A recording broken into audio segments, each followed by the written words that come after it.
50.000 sekarang nggak ada artinya. Lu ngerasa itu kan? Lu pegang lembaran biru itu di tangan, dan rasanya kayak megang kembalian.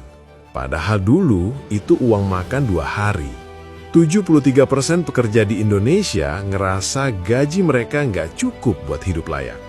Dan kalau lu salah satu dari mereka, ini bukan karena lu boros, bukan karena lu nggak kerja keras, tapi karena ada satu hal yang diam-diam ngambil nilai uang lu setiap hari dan hampir nggak ada yang sadar.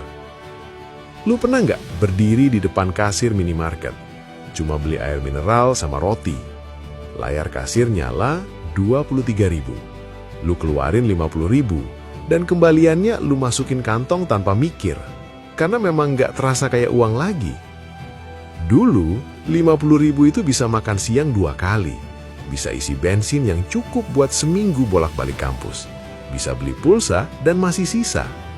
Sekarang, 1 kali makan di pinggir jalan aja kadang nggak cukup. Dan lu udah coba yang disuruh semua orang. Hemat, catat pengeluaran, kurangi jajan, masak sendiri.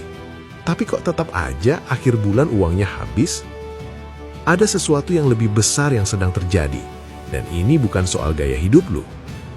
Gue mau tunjukin kenapa 50.000 bisa jadi sekadar kembalian, kenapa solusi yang selama ini lu dengar itu nggak akan pernah cukup, dan yang paling penting, apa yang sebenarnya bisa lu lakuin soal ini. Tapi sebelum itu, lu perlu paham dulu satu konsep yang jarang banget dibahas di video YouTube manapun soal keuangan di Indonesia. Oke, jadi lu tahu istilah inflasi kan? Semua orang tahu, harga naik. Tapi yang nggak banyak orang paham adalah seberapa brutal efeknya kalau dikompres ke kehidupan sehari-hari. Bank Indonesia bilang inflasi rata-rata Indonesia sekitar 4-5% per tahun. Kedengarannya kecil kan? 5%. Kayak diskon kecil yang lu abaikan di Shopee. Tapi coba pikir gini. Kalau inflasi 5% per tahun, itu artinya setiap 20 tahun nilai uang lu berkurang setengahnya. 50.000 di tahun 2005 punya daya beli yang sama dengan kira-kira 150.000 sekarang. Balik lagi, 50.000 sekarang nilainya cuma sepertiga dari 50.000 20 tahun lalu. Lu nggak miskin, uang lu yang menyusut. Gue pernah ngobrol sama seorang ibu di pasar tradisional di Bekasi. Sebut saja Bu Sari. Dia jualan sayur udah 12 tahun. Dan dia bilang sesuatu yang bikin gue diam. Dulu pelanggan saya belanja 50.000, kantong plastiknya penuh sampai nggak muat dijinjing 1 tangan. Sekarang 50.000, barangnya muat 1 kantong kecil. Pelanggan saya nggak berkurang, tapi porsi belanjaan mereka berkurang. Itu bukan data dari jurnal ekonomi, itu pengalaman nyata dari orang yang lihat perubahan ini setiap hari selama belasan tahun. Dan supaya lu beneran ngerti kenapa ini terjadi secepat ini, kita perlu lihat satu hal yang jarang dibahas, akselerasi harga di kategori kebutuhan pokok. Gini, inflasi itu rata-rata, artinya ada barang yang naiknya lebih lambat, dan ada yang naiknya jauh lebih cepat. Masalahnya, yang naiknya paling cepat itu justru barang yang lu beli setiap hari. Beras, telur, minyak goreng, bensin, ongkos transportasi. BPS mencatat harga beras di Indonesia naik rata-rata 7-8% per tahun dalam 5 tahun terakhir. Itu hampir 2 kali lipat dari angka inflasi resmi. Telur sempat naik 30% dalam waktu 6 bulan di tahun 2023. Minyak goreng, lu masih ingat drama minyak goreng kan? Harga naik 2 kali lipat, turun lagi tapi nggak pernah balik ke harga lama.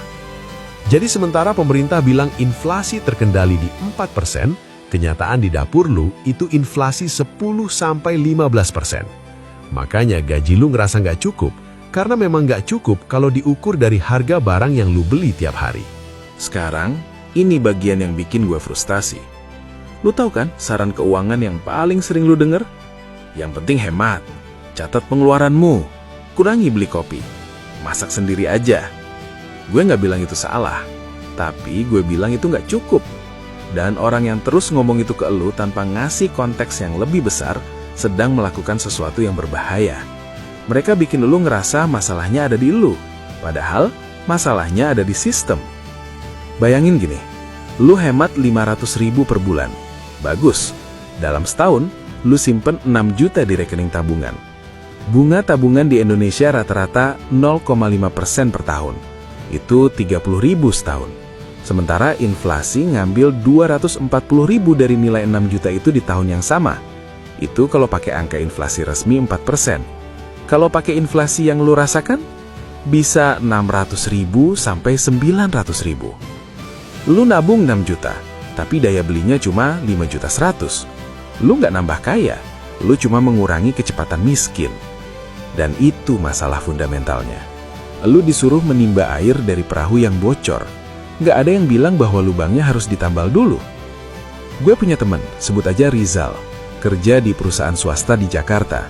Gaji 4,8 juta. Setelah kos, makan, transport, dan internet, sisa sekitar 600.000. Dia nabung 300.000 tiap bulan. Selama 2 tahun, total simpanan 7.200.000. Suatu hari, AC kosnya rusak, perbaikan 1,8 juta. Bulan berikutnya, motornya servis besar, 2,4 juta.